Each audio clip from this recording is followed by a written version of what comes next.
Pakistan aesthetic hair transplant centre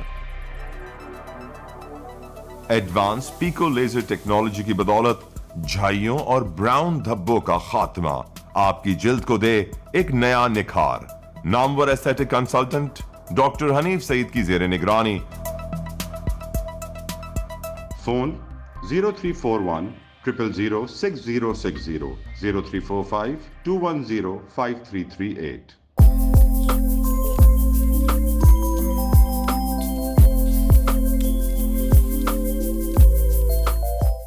السلام علیکم.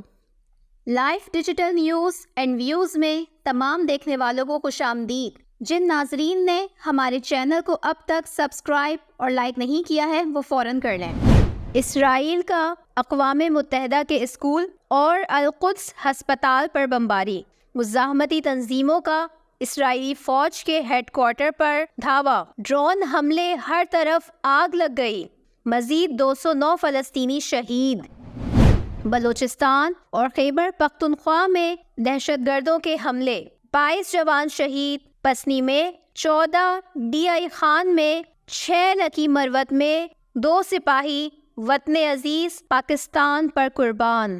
ڈیرہ اسماعیل خان اور لکی مروت میں فورسز کے آپریشن میں بمبار سمیت 2 دہشت گرد مارے گئے. وزیر اعظم آرمی چیف کا لواحقین سے اظہار تعزیت. سندھ کے نگراں وزیر اعلیٰ جسٹس ریٹائرڈ مقبول باقر کی جانب سے فلسطینی طلباء کے لیے بڑا اعلان. تمام فیسیں معاف.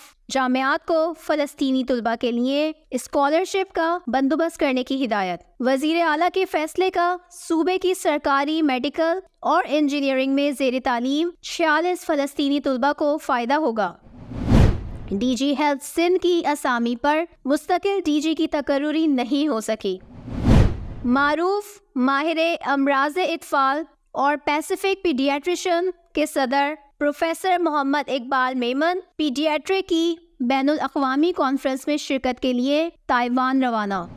نگراں وزیر صحت سندھ ڈاکٹر سعد خالد نیاز نے ڈرگ ایڈمنسٹریشن میں بہتری کے لیے ڈرگ انسپیکٹرز کے انٹرویو کا عمل مکمل کر لیا. محکمہ صحت سندھ کے نوٹیفیکیشن کے مطابق تقرری کے منتظر ڈرگ انسپیکٹر گریڈ 17 دلاور جسکانی کو ڈسٹرکٹ ٹھٹہ اور یہاں تعینات ڈرگ انسپیکٹر تحسین الرحمان کو ضلع بدین میں تعیناتی کا حکم جاری کر دیا. عالمی ادارے صحت کی جانب سے پاکستان کو منکی پاکس کی ادویات دینے کی یقین دہانی. سندھ میڈیکل فیکلٹی نے تمام فیکلٹیز سال برائے 2019-20 2020-21 کے ریگولر اور B B S Y D P کے ناکام امیدواروں کو 17 نومبر 2023 تک 1200 روپے امتحانی فیس کے ساتھ ضمنی امتحانی فارم جمع کرانے کی ہدایت کر دی. اب آپ معروف طبی صحافی کی خصوصی رپورٹ کے لیے LDN کا پارٹ 2 ویڈیو علیحدہ سے دیکھیں. خدا حافظ. اللہ آپ کا اور ہمارا حامی و ناصر ہو.